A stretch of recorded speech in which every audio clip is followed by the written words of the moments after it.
చిన్న పొల్లగాళ్ళ కాడ నుంచి ముసలోల దాకా మాస్ నుంచి క్లాస్ దాకా అందరూ మెచ్చే హీరో బాలయ్య.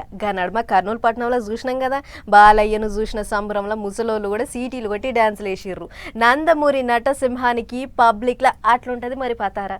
సార్ ఎక్కడికి పోయినా జనం జాతరకు వచ్చినట్టే వస్తారు. మీదికేంచి ఇప్పుడు పద్మభూషణ్ కూడా వచ్చింది సార్కు. అందుకే హిందూపురం పబ్లిక్ మస్తు ఖుషి అవుతుర్రు చూడుర్రి. ముందు నటసింహం బాలయ్య, అటెనక ఎమ్మెల్యే బాలయ్య, ఇక ఇప్పుడు పద్మభూషణ్ బాలయ్య. అవార్డు అందుకున్నాక బాలయ్య తొలతసారి సొంత నియోజకవర్గం హిందూపురం పోయిండు. ఇంకేమున్నది, పబ్లిక్ సంబరాలు చేసిండ్రు. సారును బండెక్కిచ్చి బ్యాండ్ బాజాలతోని ఊరంతా తిప్పిండ్రు. దండలేసి ధూమ్ ధామ్ చేసిండ్రు. ఇక అభిమానులు కనిపిస్తే సార్ అస్సలు ఆగడు. చూడు ఏమన్నాడు. डायलॉग गुर्तुंगा जानते हो कभी रायलसीमा का नाम सुना वो मेरा अड्डा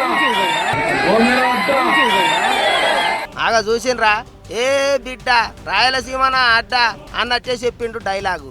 ఇంకేమన్నాడో చూడర్రే. నేను చెప్పాను ఇందాక నాన్నగారిని, చంద్రబాబు నాయుడు గారు కూడా మన హిందూపురం ఉంటే చాలా ఆయన గుండెకి ఎంతో దగ్గర. ఎందుకంటే నాన్నగారు బాధ్యత వహించడం ఏంటి, అన్నయ్య గారు హరికృష్ణ గారు, లేకపోతే నేనేంటి, ఇక్కడ జరిగిన అభివృద్ధి కార్యక్రమాలేంటి, ఎట్లా వెంటబడి మొన్న కూడా ఆయన సన్మానం జరుగుతుంటే ఆయన మాట్లాడుతుంటే బాబు నన్ను పొగట్టు వదిలేండి, నాకు ఆ 2 ఫైల్స్ ఉన్నాయి, అట్లా సంతకం పెట్టండి అంటున్నాను. ఆయన మీ దగ్గర బాబు మీకు సన్మానం పెడితే నువ్వేమో సరదాగా బాగుమరుదలు మంచిగా.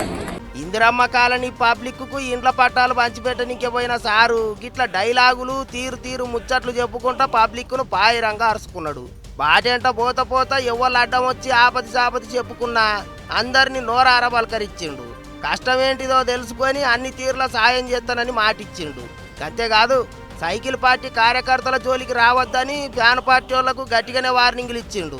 ఒకటి ఖబర్దార్, కార్యకర్తలు జోలికి కానీ మా పనులు జోలికి కానీ ఎవరన్నా తక్కువ అంచనా వేస్తే సహించేది గిట్లా పద్మభూషణ్ అవార్డు అందుకున్నాక తొలతసారి హిందూపురం పోయిన బాలయ్యకు పబ్లిక్ గట్టిగానే సన్మానాలు చేసిండ్రు.